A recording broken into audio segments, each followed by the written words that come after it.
बहुत ध्यान देना आज की कथा। आप भगवान शंकर को इतना पसी भरकर चावल मत दो, आप एक दाना दो पर शिव जी को अच्छा दो।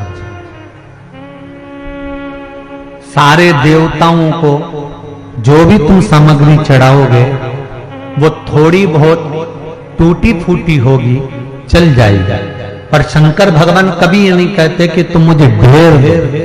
भगवान को ये कहते हैं कि अगर 1,00,000 बेलपत्र समर्पित कर रहे हो और तुम्हारे पास में अगर वो बेलपत्र नहीं है तो तुम 1,00,000 मत चढ़ाओ, आप तो एक बेलपत्र, परंतु वो बेलपत्र भी पूर्ण तरह से साफ, सुंदर, सुरक्षित, खंडित ना हो, वो मुझे समर्पित करो। एक चावल का दाना चढ़ाओ पर वो खंडित ना हो, एक फल चढ़ाओ वो खंडित ना हो, एक पुष्प चढ़ाओ वो खंडित ना हो।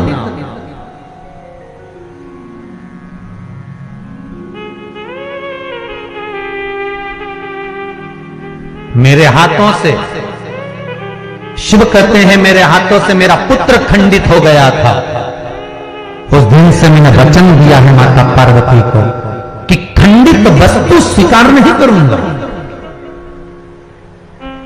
और ना खंडित दूंगा।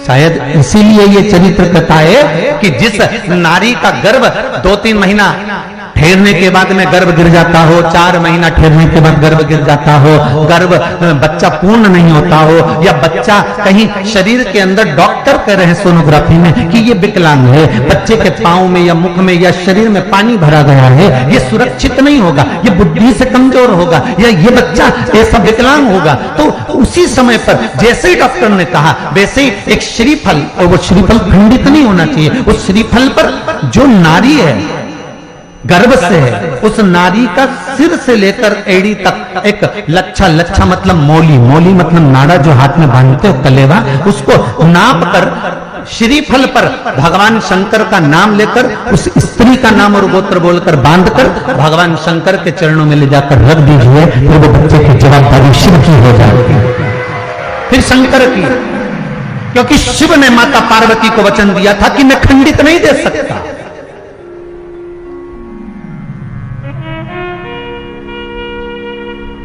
जब रावण को सोने की लंका दी गई तब माता पार्वती ने कहा था आधी लंका तो रख लो सोने की, अपन रहेंगे। शिव जी कहते खंडित नहीं रखूंगा, पूर्ण दिया जाए।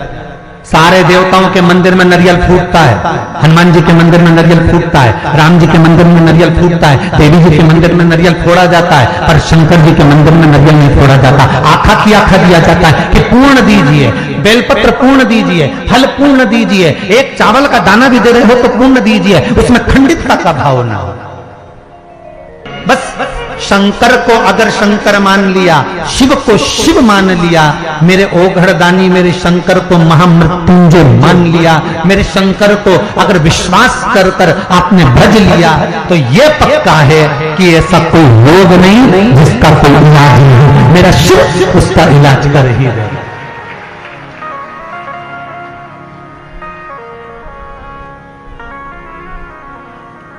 वो पहले कहा था ना, सबसे ज्यादा कठोर लोहा, लोहे से ज्यादा कठोर अग्नि, क्योंकि अग्नि लोहे को गला देती है। अग्नि से ज्यादा कठोर पानी, पानी अग्नि को जम के तो बोलो बुझा देता है। पानी से ज्यादा कठोर मनुष्य, जो 1 लोटा भर के डकार जाता है, और मनुष्य से ज्यादा कठोर होती है बीमारी, जो अच्छे पहलवान को भी बीमारी निकल जाती है। और बीमारी से भी अगर कोई कठोर है तो मेरा देव विग्रह महादेव है, तो बीमारी को भी नहीं जाता, वो शिव है, वो मेरा शंकर, मेरा ओघड़ी, मेरा दयालु, मेरा दातार, मेरा शंकर, मेरा शिव है।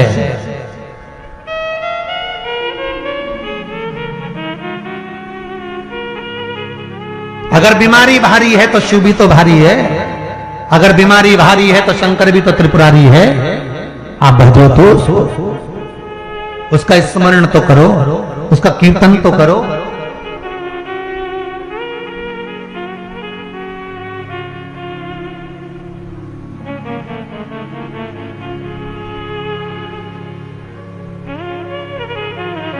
अब भजो उसको।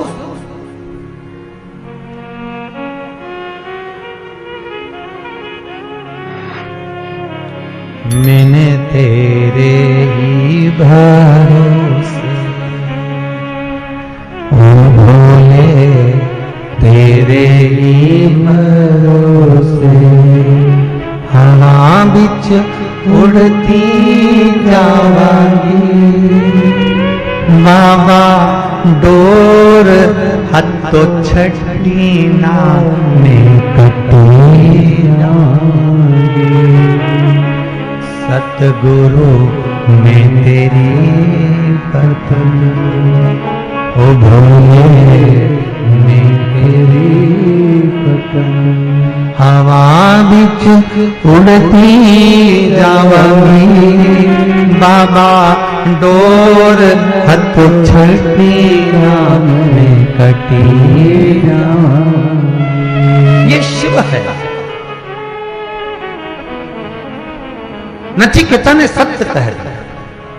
नचिकेता बोलते हैं कि पिताजी आपको दान करना है तो ऐसी गाय क्या दान करना जो बीमार पड़ी हो, ऐसी गाय क्या दान करना जो दूध न देती हो, ऐसी गाय क्या दान करना जो दुर्बल हो गई हो।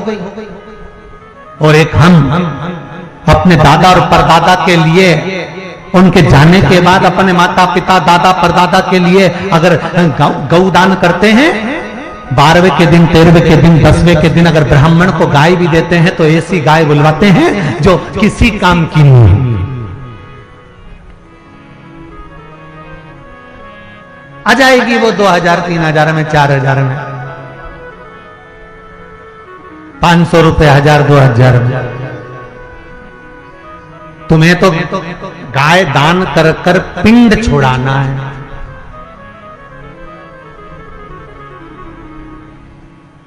शिव महापुराण मना करती है।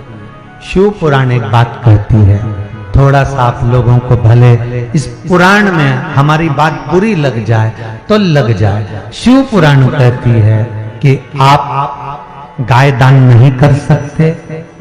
2000 5000 की अगर दुबली पतली बिना दूध की गाय लाकर अगर किसी ब्राह्मण को दे रहे हो तो मत दो। उसकी जगह आप किसी गौशाला में जाकर उस 2-5 रुपए का चारा डंगा दीजिए तो आपके पूर्वजों को उसका फल मिल जाएगा, आपके पूर्वजों को उसका लाभ मिल जाएगा।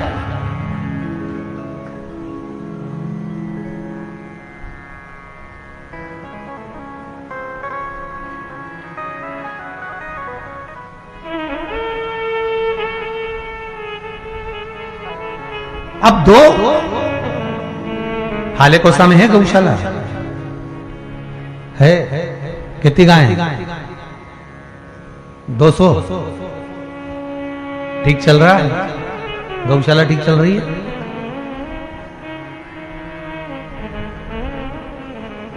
ठीक चल रही है पक्का?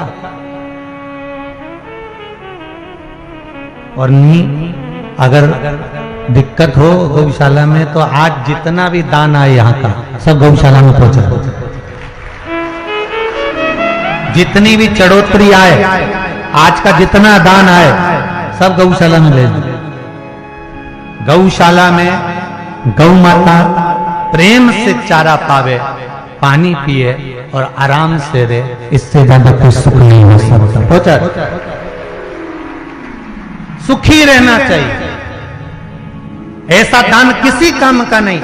नचिकेता कर रहे पिताजी आप जो दान दे रहे हो, ये गाय तो दुबली पतली है पिताजी, ये गाय तो दूध नहीं देती पिताजी, ये गाय तो ऐसी दुबरी हो गई है पिताजी, और आप ऐसी गाय का दान देना चाहते हो? आप ऐसी गाय का दान देना चाहते हो?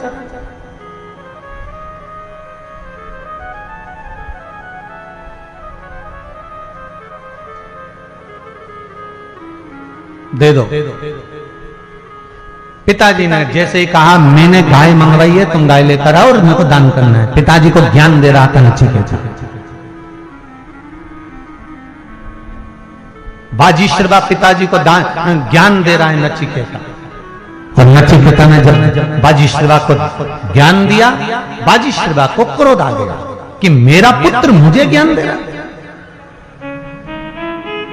माता पिता सत्यनारायण भगवान की कथा करवाएं, चाहे यज्ञ करवाएं, चाहे अनुष्ठान करवाएं, चाहे दुर्गा सप्तशती का पाठ कराएं, चाहे रुद्र अभिषेक कराएं, माता पिता ब्राह्मण को, बहन बेटी को, गौ माता को, या संत ब्राह्मण को, या किसी गरीब बड़े को कुछ दे रहे हैं, तो बच्चों का, बेटों का, बहुओं का फर्ज है कि अपने बुजुर्ग माता पिता से पूछो, मम्मी पापा आप पंडित जी को देने के लिए कैसी धोती लाए हो, आप बहन बेटी को देने के लिए कैसी साड़ी लाए हो, आप कन्यादान करने के लिए क्या लेकर आए हो। अगर कोई चीज हल्की है तो बहू और बेटे का फर्ज बनता है कि वो माँ बाप से कहें, मम्मी ये साड़ी तो 200 की हल्की है, जीजी कैसे पहनेगी, जब अपन नहीं पहनते तो जीजी कैसे पहन सकती है, अपन थोड़ी सी अच्छी साड़ी जो अपने पहनने के लायक है वो दे। ये बहू का, ये बेटियों का, ये बेटों का फर्ज है कि माँ बाप से कहें कि अच्छा प्रदान करिए। हमें नचिकेता से, बाजीश्रवा को जब कहा जा रहा था, नचिकेता ने बाजीश्रवा से कहा कि यह गाय श्रेष्ठ नहीं है, इसको देना नहीं है, पर बाजीश्रवा को क्रोध आ गया और बाजीश्रवा ने नचिकेता को श्राप दे दिया। ए नचिकेता,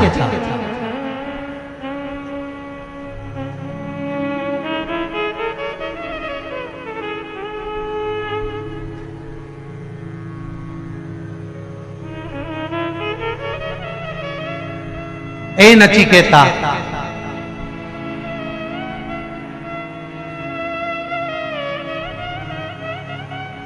मैं तुझे श्राप देता हूं, तू दान करने की बात करता है, मैं दान कर रहा हूं और मुझे ज्ञान दे रहा है। अच्छा और बुरा क्या होता है मैं तेरा पिता हूं, मैं अच्छे से जानता हूं, पर तूने अपने पिता को ज्ञान दिया है, इसलिए मैं तुझको यमराज को दान देता हूं। जो ज्ञान दे रहा था नचिकेता, उसी को बाप ने अपने औलाद को, अपने बेटे को यम को दे दिया, यमराज को, कि मार डालो इसको। सत्य कहने वाला बुरा होता है।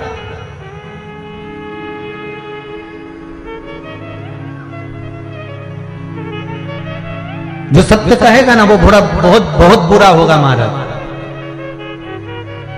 इसीलिए तो ये व्यासपीठ से हम भी थोड़ा थोड़ा कह देते हैं तो लोगों को थोड़ा सा लग जाता है कि सिवर वाला महाराज तो ऐसा बोल रहे, तो लग जाए तो उसमें कौन सी बड़ी बात है। जो सत्य कहेगा तो मिर्ची तो थोड़ी सी लगना, थोड़ा सत्य कहने में थोड़ा कड़कपन तो रहेगा।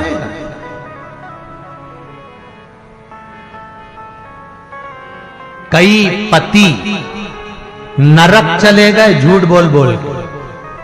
जब जब पत्नी तैयार होके आती थी और पति से पूछती थी मैं कैसी लग रही, पति हमेशा कह देता था तू बहुत जोरदार लग रही है, एकदम हीरोइन लग रही है, एकदम बढ़िया दिख रही है।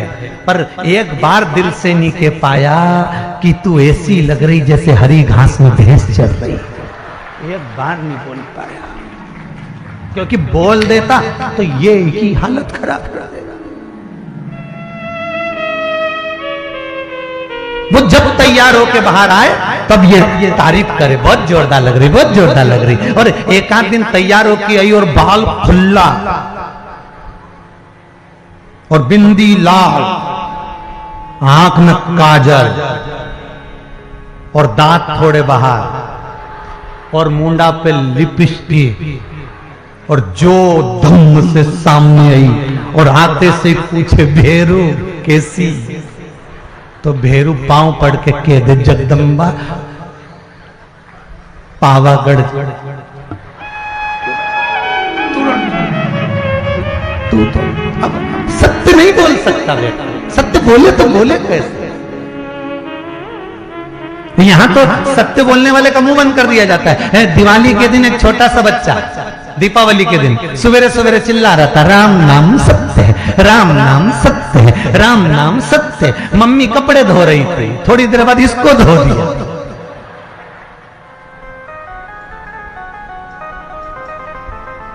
छोरा पूछ रहा, मम्मी मुझे क्यों मार रही हो? मम्मी कहने लगी, आज दिवाली का दिन और तो चिल्ला रहा राम नाम सत्य, राम नाम सत्य, राम नाम सत्य। आज दिवाली के दिन ऐसा बोलना चाहिए, तो बच्चे को चिल्ला सिखा दो कि राम नाम सत्य।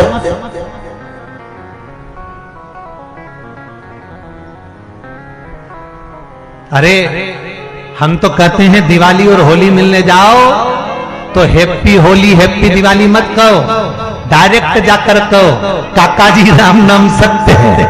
काका जी कुर्सी से नीचे धड़ क्यों रे मेरा बुरा चाहता है? नहीं नहीं नहीं, बुरा चाहने वाली बात नहीं है। जिंदगी में बहुत झूठ बोल लिया, छल कर लिया, कपट कर ली, बेईमानी कर ली, दुनिया भर का प्रपंचा कर लिया, सारे बेकार काम इस संसार सागर में आकर कर लिया। अब सत्य बोलने का समय आया है, इसलिए थोड़ा सत्य बोलिए। भगवान का नाम सत्यता का नाम है, इसलिए उसको सत्यनारायण कहते हैं, इसलिए उसको भगवत स्मरण कहते हैं, इसलिए उसको शिव तत्व कहते हैं। शंकर को प्रिय क्या है? सत्यम शिवम सुंदरम। सत्य आया तो शिव मिल गया, और शिव मिल गया तो जीवन सुंदर हो गया।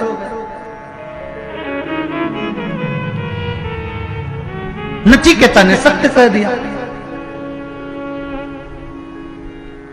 बाजीश्वर ने क्रोध में आकर कह दिया मैं तुझे यमराज को दान देता हूं। नचिकेता की आंख में जल नहीं भरा।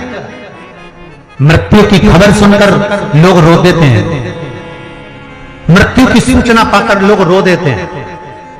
शरीर में रोग हो गया, आपकी आंख में आंसू आ गया, बहुत बड़ी बीमारी हो गई गुरुजी, बहुत रोग हो गया है, बहुत बड़ी बीमारी हो गई गुरुजी।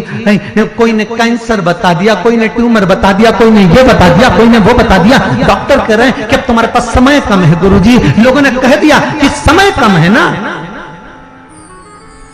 राजा परीक्षित की भी तो कथा कहती है, कितने दिन थे उसके पास? अरे जम के तो बोलो, ओनली 7 days, मात्र 7 दिन।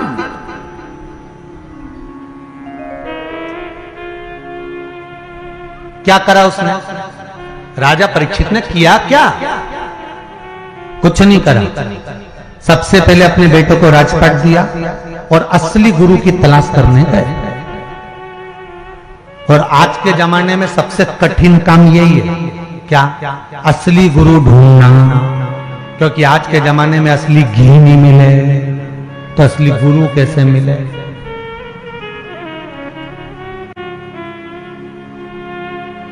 अब आज के जमाने का सबसे कठिन काम यही है, असली गुरु ढूंढना। क्योंकि आजकल का गुरु कि गुरु फिरे बाजार में, अरे गुरु फिरे बाजार में, हमसे दीक्षा ले, नरक पड़ो चाहे स्वर्ग जाओ, पर माल हम ही को दो। आजकल के गुरु ऐसे हो गए कि तुम्हें नरक और स्वर्ग से कोई मतलब नहीं, उन्हें तुम्हारे धर्म और संस्कृति से कोई मतलब नहीं। उन्हें तो केवल यह मतलब है कि तुम कितना माल दे सकते हो। जो ज्यादा देगा गुरुजी उससे बात कर लेंगे, जो ज्यादा देगा गुरुजी उससे मिल लेंगे, जो ज्यादा देगा गुरुजी उसके हो जाएंगे। आज के गुरु को इससे मतलब है।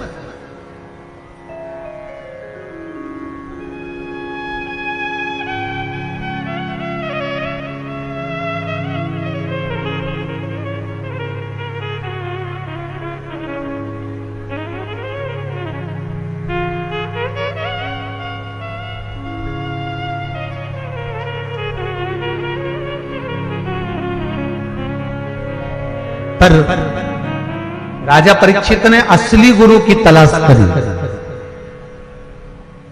350 गुरु मिले, फिर भी उनको छोड़कर असली गुरु श्री सुखदेव जी महाराज के पास पहुंच गए। और सुखदेव जी महाराज जब मिले तब उन्होंने ये नहीं कहा कि 7 दिन में मैं तेरे प्राण बचा लूंगा।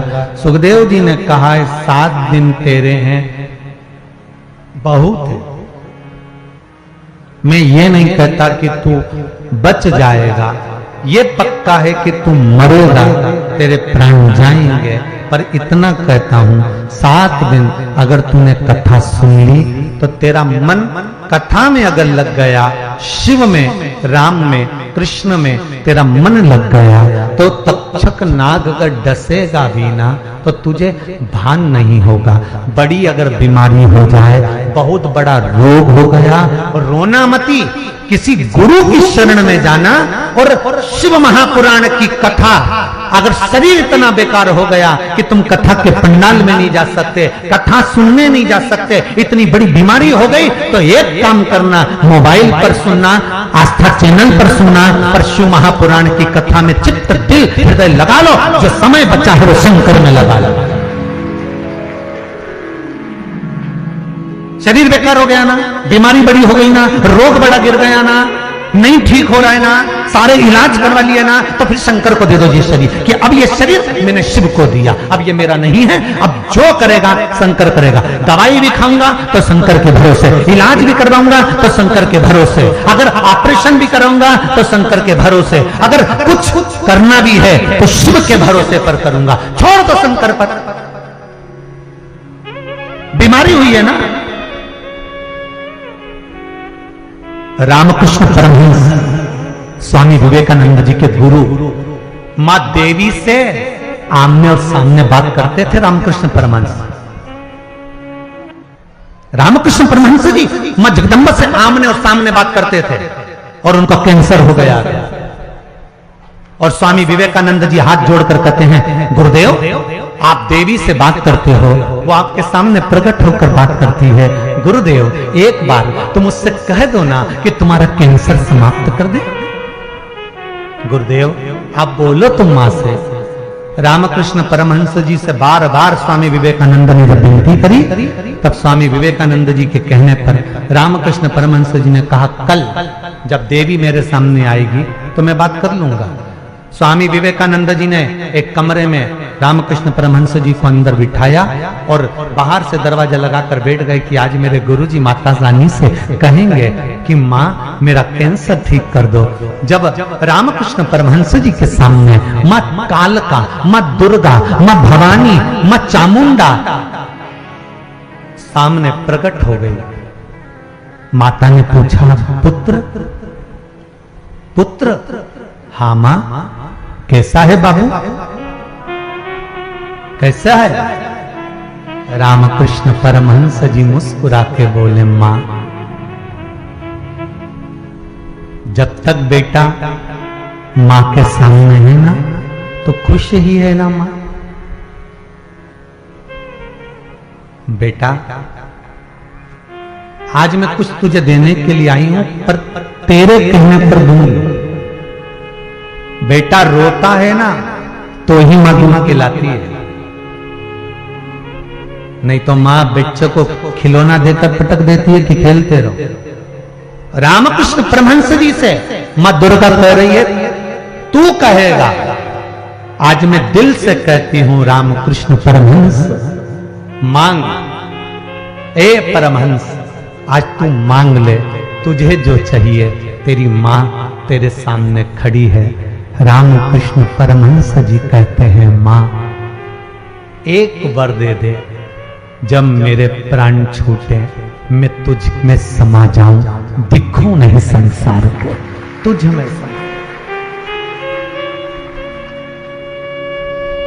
भारत की भूमि का पहले संत है रामकृष्ण परमहंस, जिनकी बॉडी नहीं मिली, जिनका शरीर नहीं मिला मरने के बाद, जिनका शव नहीं मिला, जिनकी समाधि नहीं बनी।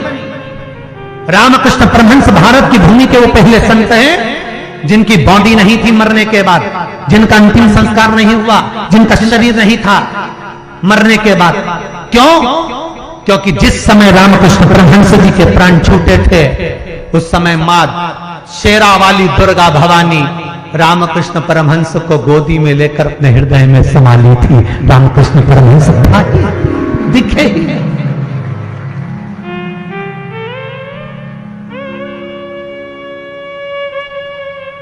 समा गए।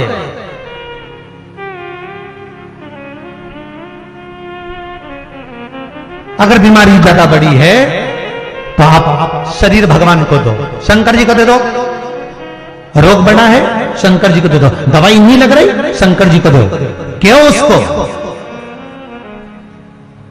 और अपना हक जताकर कहना, अपना मान कर कहना कि मैं दवाई खा रहा हूं 2 महीने हो गए। मैंने कथा सुनी है, वो सीवर वाला महाराज चिल्ला चिल्ला के कह रहा था कि शंकर पर विश्वास करो, अभी तक नहीं आया था तेरे दरवाजे। जैसे आप अपने परिवार से बात करते हो वैसा उससे तो कहो, मुंह से बोलने की जरूरत नहीं पड़ेगी भाई। एक बार दिल से कहकर तो देखना, सामने खड़ा मिलेगा, कह देगा तू क्यों चिंता करता है, अभी तक तूने विश्वास नहीं करा था, अब तूने शंकर पर विश्वास करा है ना, डूबने नहीं दूंगा। रोग तेरा है, सही मुझे करना है, तो चिंता मत कर, मैं तुझे संभालूंगा। जाके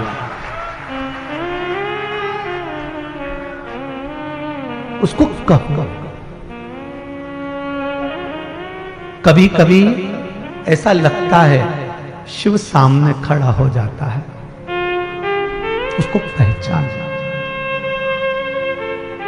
शंकर कभी नहीं आकर कहेगा कि मैं तेरे साथ हूं, कोई उसका भक्त आएगा आप लोगों के बीच में और कहकर चले जाएगा कि उसको पहचान लो, सामने है वो, दिल से कहो तो। कली काल में, कलयुग में इतनी बीमारियां हैं, इतना रोग है, इतना दुख है, प्रत्येक मनुष्य को टेंशन, डिप्रेशन, दुख, तकलीफ सबको है। संसार में ऐसा कोई जन्म ही नहीं जिसको तकलीफ नहीं, और ऐसी कोई तकलीफ नहीं जिसका कोई हल, और वो हल केवल शिव है, केवल शिव। उसके मंदिर में जाकर, उसके पास में बैठकर, राम मंदिर में जाओगे तो राम दूर हैं, कृष्ण मंदिर में जाओगे कृष्ण दूर हैं, दत्त मंदिर में जाओगे दत्त दूर हैं, देवी मंदिर में जाओगे देवी दूर है, केवल एक शंकर ही ऐसे हैं जो आपके बीच में शिवलिंग के रूप में विराजमान है। उसको स्पर्श कर भी, आप उसको गले लगा कर भी कह सकते हो कि बहुत दुखी हूं मैं, आज मुझे संभाल ले, मेरा कष्ट तू जान ले, मैं बहुत कष्ट में हूं, तेरे सिवा कोई नहीं है मेरा, आप सुख कहो, मिल जाएगा। नरसिंह मेहता के बड़े भाई और बड़ी भाभी ने धक्के मार कर निकाल दिया था। शंकर जी के शिवलिंग से गले लगकर रोया। श्री नरसिंह मेहता, संत नरसिंह मेहता, भगत नरसिंह मेहता शिव जी से गले लगकर रोते हैं, तो शंकर भगवान प्रकट होकर कहते हैं तुझे क्या चाहिए? नरसिंह तो कहता है मैं सावरिया सेठ का भक्त हूं और प्रकट शंकर जी हो गए। शंकर जी कहते हैं मैं ये नहीं देखता कि तू कृष्ण का भक्त है कि राम का भक्त है, मैं तो ये देखता हूं कि तू मेरे मंदिर में आकर रोया है, बस उसने तुझे यहां भेजा है, कहीं राम ने कहीं कृष्ण ने मेरे पास में भेजा होगा। इसलिए शिव कहते हैं मुझे ये नहीं मालूम कि तू सावरिया सेठ का भजन करता है कि राम का भजन करता है कि तू किसका भजन करता है, मैं तो ये जानता हूं कि मेरे सामने आया है, मेरी चौखट पर आया, मेरे दरवाजे पर आया, और अगर मेरे दरवाजे पर आया और खाली चले जाएगा तो लोग क्या कहेंगे? पृथ्वी का व्यक्ति जीते जी वैकुंठ जा सकता है? अरे बोलो जम के, जा सकते हो? नहीं। पृथ्वी का व्यक्ति ब्रह्मपुरी जा सकता है? ब्रह्मलोक नहीं जा सकता। पृथ्वी का व्यक्ति इंद्रलोक जा सकता है? जम के बोलते जा। जीते जी इंद्रलोक जाओगे? नहीं। ब्रह्मलोक जाओगे? नहीं। वैकुंठ लोक जाओगे? नहीं। पर जीते जी पृथ्वी का व्यक्ति कैलाश धाम अर्थात शंकर के मंदिर जा सकता है। जीते जी आप शिव महापुराण तक जा सकते हो, जीते जी आप शिव का भजन कर सकते हो, जीते जी आप शिव के द्वार जा सकते हो,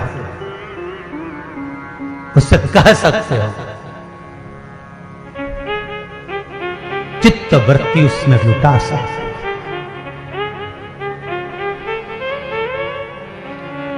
कहो उसको दिल से। किसी को तकलीफ होती है तो वो हमसे कहने आता है तो हम उससे एक ही बात कहते हैं कि हम कोई विद्या नहीं जानते।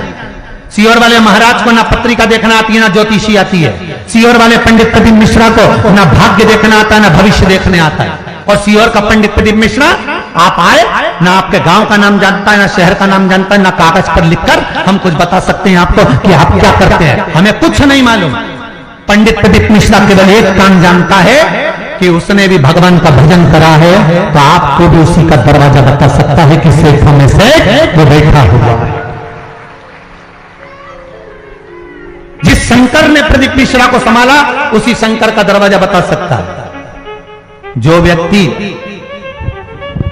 उधार पैसा देता है, उसका दरवाजा दूसरा व्यक्ति बता देता है कि वहां से ले आना, वहां से ले आना, उसके घर चले जाओ, बहुत अच्छा है, वो सेठ जी बहुत अच्छे हैं, वो दयालु बहुत अच्छे हैं। उसी तरह हम भी कह सकते हैं कि शिव के द्वार चले जाओ, राम और कृष्ण के दरवाजे चले जाओ, मेरे प्रभु के द्वार जाइए, वो बैठा है, दुख हरेगा, तकलीफ हरेगा, कष्ट हरेगा, पर उसके साथ में छल मत करना, नहीं तो जिंदगी भर रोएगा। उसके साथ छल मत करना।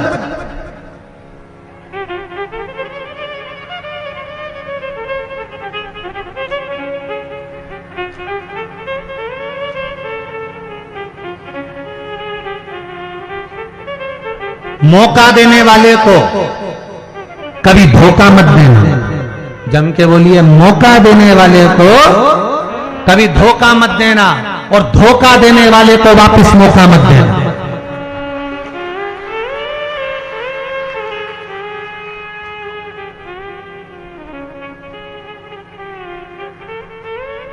शिव से कह दो एक, भोलेनाथ दया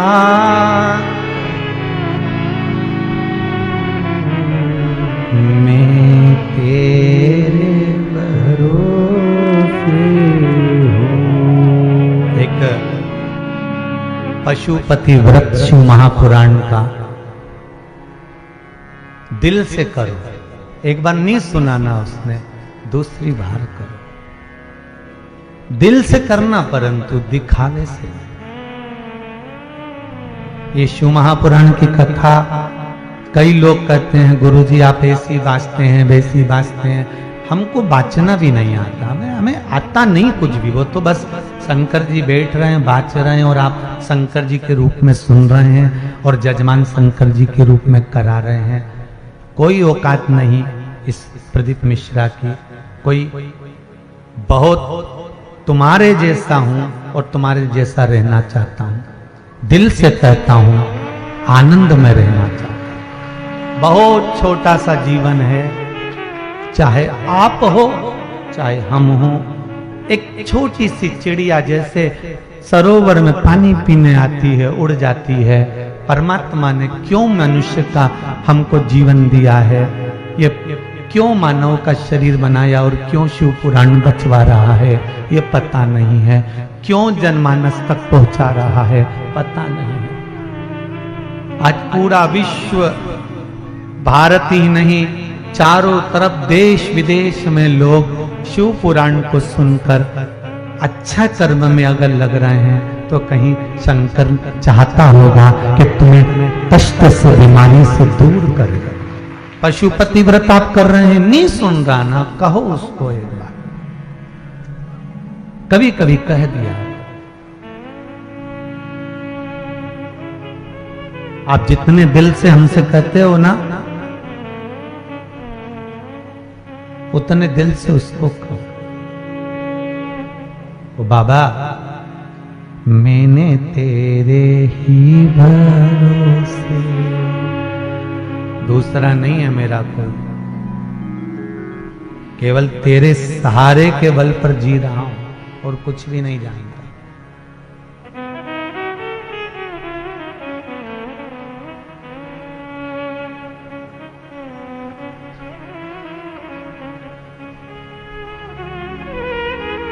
तो फिर कहूंगा,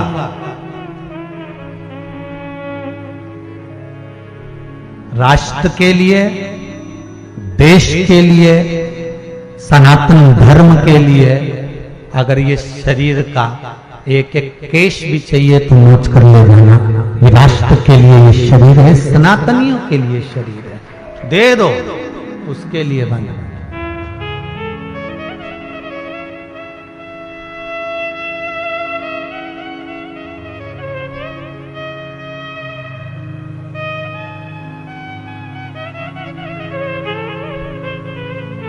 कहीं जरूरत पड़े तो दे ले जाओ, भजन करो, कीर्तन करो, नाम जाप करो, नाम स्मरण करो।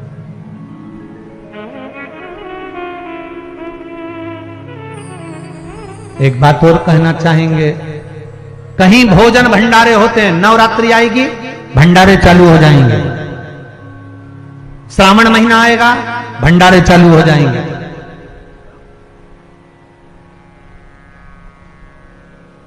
अन्नकूट आएगा भंडारे चालू हो जाएंगे। जितना आपके पास में थोड़ा बहुत अगर ज्यादा है तो जो भंडारे कर रहे होते हैं उनको सहयोग देना चाहिए। क्यों? उससे हमारा सनातन धर्म जुड़ता है।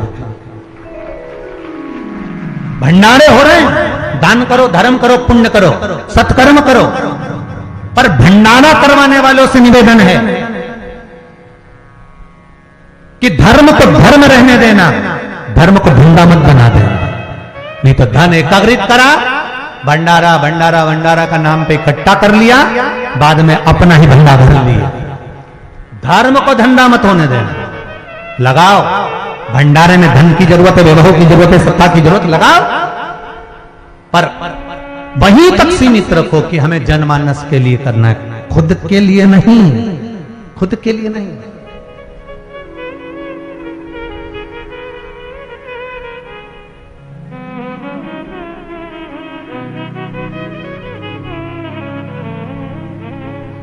धर्म करो, दान करो, पुण्य करो, सत्कर्म करो, खूब करो, मना नहीं, पर उसको सत्कर्म की ओर रखो। उसमें कहीं दिखावा नहीं, कोई ढोंग नहीं, कोई प्रपंच नहीं। नचिकेता को यमराज को दे दिया पिता ने कि तू मैं दान कर रहा था तो तूने मुझे ज्ञानोपदेश किया। और गलत क्या कहा नचिकेता? नचिकेता तो सही बोल रहा है।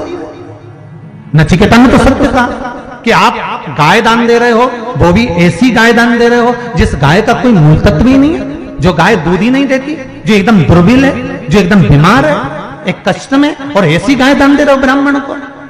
तो नचिकेता ने मना करा, पर पिता ने नचिकेता को यमराज को दान दे दिया। मैं तुझे यम को दान देता हूं। यमराज आया, क्या बात है, क्या बात है वाजिश्रवा, क्या चाहते हो? वाजिश्रवा ने कहा मेरे बेटे को ले जाओ उठाकर। यमराज मुस्कुराया और वाजिश्रवा से कहा आप कहते हो कि बेटे को उठा कर ले? हाँ, क्यों? बस इसने मेरा मन दुखाया, इसको ले जाओ। नचिकेता को यमराज लेकर चले। देखिएगा जरा, जब अच्छा कर्म कर कर कोई व्यक्ति मरता है तो यमराज भी उसके लिए 5 स्टार होटल खोल देते हैं।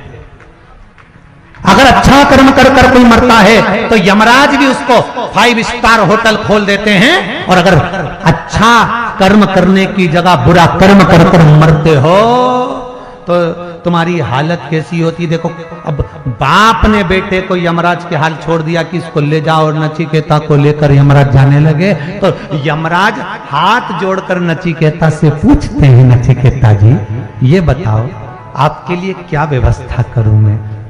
आपके पिता ने हमें दे दिया है आपको, तुम मर चुके हो, तुम्हारे प्राण जा रहे हैं, आप बताओ क्या करना है हमें? तो नचिकेता ने कहा यमराज, यम का काम क्या है कि दंड देना।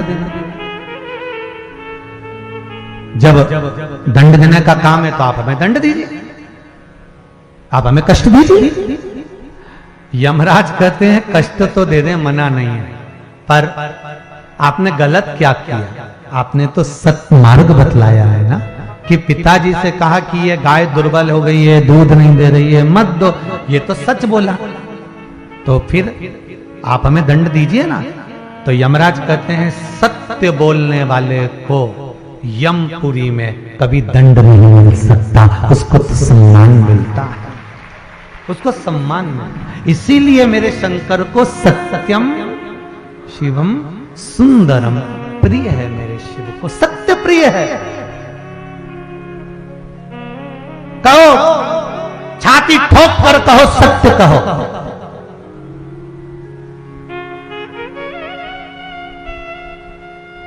जो गड़बड़ करे उसका नाम भी उजागर करो, और जो ठीक रहे उसका भी नाम उजागर करो। अच्छा करा है अच्छा बता दो, बुरा करा है बुरा बता दो कि हाँ इसने गड़बड़ करा, और पीछे नहीं हटते। हम तो व्यास पीठ से बोल देते हैं कि भैरू सिंह ऐसा। चूकना नहीं है, सत्य बोलकर कथा करो। किसी को अच्छी लगे तो सुने, नहीं अच्छी लगे तो अपना कुबेर भंडारी भला अपन भले, वहीं बैठेंगे श्री शिवाय नमस्तुभ्यम भजेंगे। जिसको अच्छा लगेगा कुबेरेश्वर धाम आएगा, नहीं आएगा अपने घर पर बैठकर श्री शिवाय नमस्तुभ्यम भजेगा, नहीं सुनेगा मत सुने, पर सत्य तो बोलो।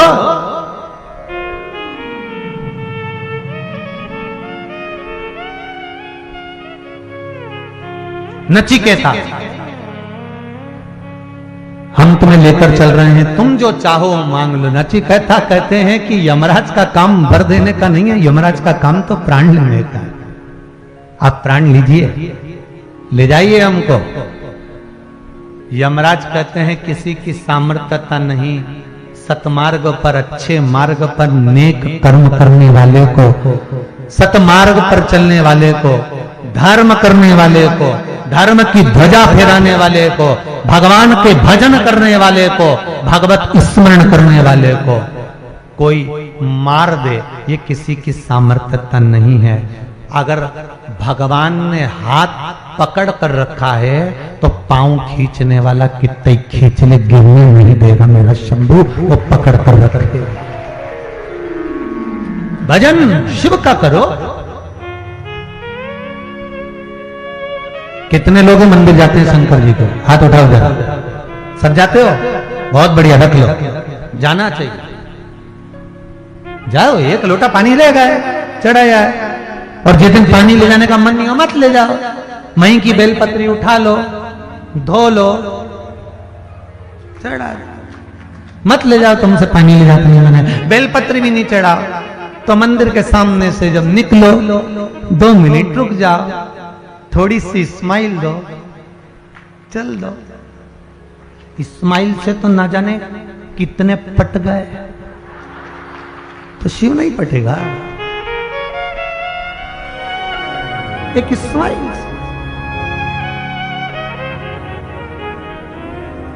क्योंकि शंकर की कथा ही तो कहती है कि मुरझाया हुआ फल पसंद नहीं शंकर को, मुरझाया हुआ पुष्प पसंद नहीं शंकर को, और मुरझाया हुआ चेहरा पसंद नहीं शंकर को। स्माइल प्लीज, मुस्कुराते रहे, स्माइल दीजिए। अरे कहीं फोटो खिंचवाने जाते हो ना तो फोटो वाला भी कहता है तुम लोग घर से कितने भी तैयार होके चले जाओ, भले पटली लगा के, पिन खोस के, तुम कितने ही जोरदार तरीके से अच्छे से चले जाओ, और फोटो वाले के पास जाके और तुम बढ़िया आराम से ऐसे बैठ जाओ, और फोटो वाला फोटो खींचता है। कितनी देर लगती है उसको फोटो खींचने में? केवल वो बटन दबाएगा, 1 सेकंड भी नहीं लगता, क्षण मात्र, और वो बटन दबेगी और फोटो खींचेगा। और फोटो वाला क्या बोले? Smile please. बोलता कि नहीं बोलता? एक काकी स्माइल प्लीज। क्यों बोलता है? क्योंकि फोटो वाले को मालूम है कि मैं जब फोटो खींचूंगा तो कितनी भी अच्छी सजी हो, कितनी भी अच्छा श्रृंगार करा हो, अगर चेहरे पर स्माइल नहीं होगी तो फोटो अच्छा आएगा क्या? नहीं आएगा ना। तो तुम फोटो वाले के पास जाओ और वो बोले स्माइल प्लीज, तो तुम मुस्कुरा, अब मुस्कुराओगे तो अच्छा आएगा। और मालूम पड़े फोटो वाला के स्माइल प्लीज और तुम ढापो की बाई की तरह, और वो तो फोटो तो बिगड़ेगा। अब फोटो अच्छा लाना और बिगाड़ना तुम्हारे हाथ में। उसी तरह जैसे फोटो वाला फोटो खींच रहा है, एक क्षण लगेगा, अच्छा और बुरा तुम्हें लाना है। उसी तरह अंतिम समय में मेरा भगवान यमराज को कैमरा लेकर भेजेगा, वो भी बटन दबाएगा, प्राण छूटेंगे। उतनी देर में तुमने शिव कह लिया तो फोटो सुधर गया, और अगर संसार में पड़ गए तो फोटो बिगड़ गया। स्माइल प्लीज, मुस्कुरा कर कहो श्री शिवाय नमस्तुभ्यम, मुस्कुराते हुए। मुस्कुराने का लाभ केवल भगवान ने मनुष्य को दिया है। कभी बकरी नहीं मुस्कुराती है, कभी तुमने देखा चींटी को मुस्कुराते हुए? है? झिंगुर कभी मुस्कुराया? जुआ कर दी ना, जुआ कभी मुस्कुराएगा? नहीं मुस्कुराए। तो कभी जुआ कभी नहीं मुस्कुराए, झिंगुर नहीं मुस्कुराए, चूहा वो भी नहीं मुस्कुराए, छछुंदर वो भी नहीं मुस्कुराए। तो मुस्कुराना तो केवल एक मनुष्य को सिखाया है भगवान ने। क्यों? भगवान ने कहा जब कुछ काम ना बने, कोई कितना भी नाराज हो, आप स्माइल देकर एक बार उससे बात तो करो। सास कितनी भी रूठी हो, उससे प्रसन्न होकर बोलो तो मम्मी क्या बात है, तू बोल तो डुकरिया क्या बात है, स्माइल में कहो तो सही। सास खुश हो जाएगी और तुरंत कहेगी कहां से आई रीवा सतना की है, बिलासपुर की है। प्रसन्नता में वो सुख है। तो शिव मंदिर के बाहर अगर कुछ नहीं दे सकते तो मंदिर के दरवाजे से निकलते हुए शिव का नाम लेते हुए स्माइल देकर चले जाओ। इतना भी नहीं कर सकते तो अपने दरवाजे से ही शंकर के मंदिर का शिखर का दर्शन कर लो, क्योंकि वो खिड़की में से ही देख लेगा ना तो निहाल कर देगा। बहुत है उसका शिखर दर्शनम सर्व पाप नाशनम, बहुत है।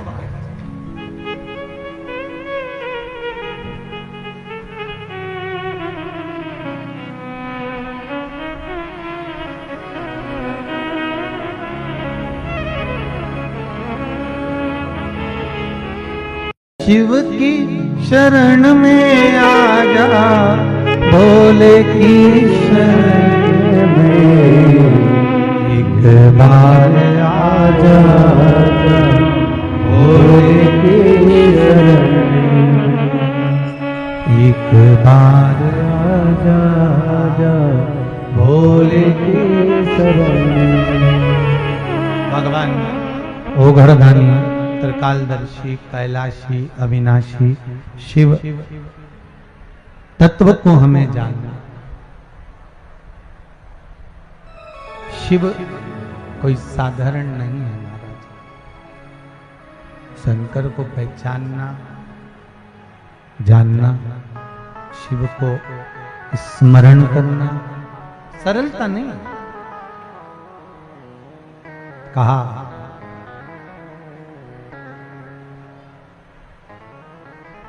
यमराज स्वयं नचिकेता से कह रहे हैं, आवाज बढ़ाइए। यमराज स्वयं नचिकेता से कह रहे हैं। नचिकेता कहते हैं कि सतमार्ग पर हम चले तो आज मान सम्मान सब मिला। आप भी सतमार्ग पर चलिए।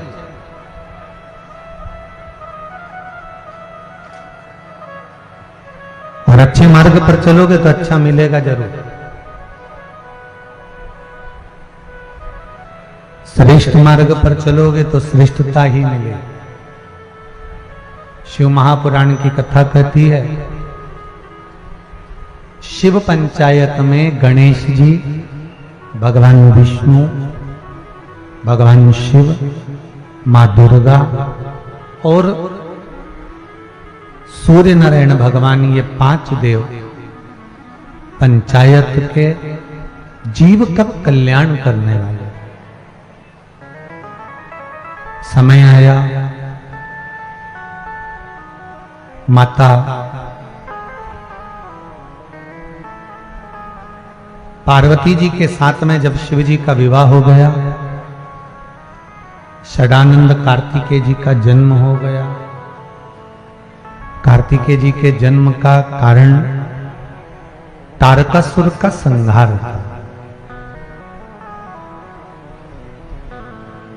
और तारकासुर का संहार किया।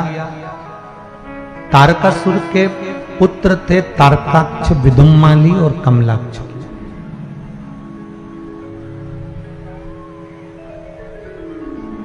ये 3 तारकाक्ष, विदुम्माली, कमलाक्ष की, इन तीनों ने